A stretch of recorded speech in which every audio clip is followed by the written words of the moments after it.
এদিকে সুখবর নেই উত্তর দক্ষিণ সহ মধ্যাঞ্চলের বন্যা পরিস্থিতিরও। ফেনীর মুহুরী নদীর 3টে স্থানে বেড়ি বাঁধ ভেঙে 10টি গ্রাম প্লাবিত হয়েছে। এতে তলিয়ে গেছে বাড়িঘর, গ্রামীণ সড়ক, ফসলি জমি ও মাছের ঘের। অপরিবর্তিত রয়েছে শেরপুর, নেত্রকোনা, জামালপুর সহ উত্তরাঞ্চলের বন্যা পরিস্থিতিরও। পানিবন্দী হয়ে চরম দুর্ভোগ হয়ে পড়েছেন বানভাসীরা।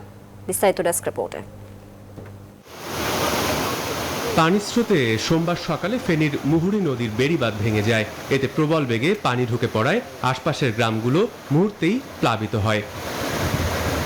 ফুলগাজী সদর ইউনিয়নের উত্তর দৌলতপুর ও দেড়পাড়া বেড়িবাঁধের 3টে স্থানে এই ভাঙন দেখা দেয়। পানি কমলেই মেরামতের কাজ শুরু হবে বলে জানান পাবু কর্মকর্তা।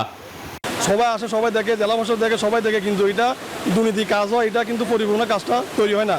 আমাদের এখানে যে টাকা বরাদ্দ হয় ভাঙনের পর সে টাকা কাজ হচ্ছে না। প্রকল্পের জন্য সুপারিশও করা হয়েছে এবং সুপারিশগুলো প্রতিপালন সাপেক্ষে প্রকল্পটি আমরা আবার পরিকল্পনা মন্ত্রণালয়ে দাখিল করলে ইনশাআল্লাহ প্রকল্পটি একনেকে অনুমোদন হবে বলে আশা করছি।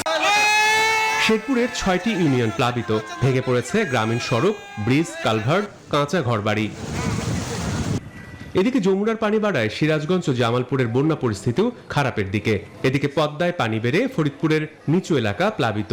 পানি ঢুকতে শুরু করেছে কিশোরগঞ্জের হাওড় অঞ্চলেও। সোমবার দুপুরে নেত্রকোনার খালিয়াজুড়ির দুর্গম এলাকায় উদ্ধার কার্যক্রম ও বিভিন্ন আশ্রয় কেন্দ্র পরিদর্শন করেছে সেনাবাহিনী ও জেলা প্রশাসন। দুর্ভোগের বানে ভাসছে উত্তরের গ্রামের পর গ্রাম। তিস্তা, ব্রহ্মপুত্র, ধরলা, দুধকুমার সহ বিভিন্ন নদ নদীর পানি এখনো বিপদসীমার উপরে। Desk report, news 24।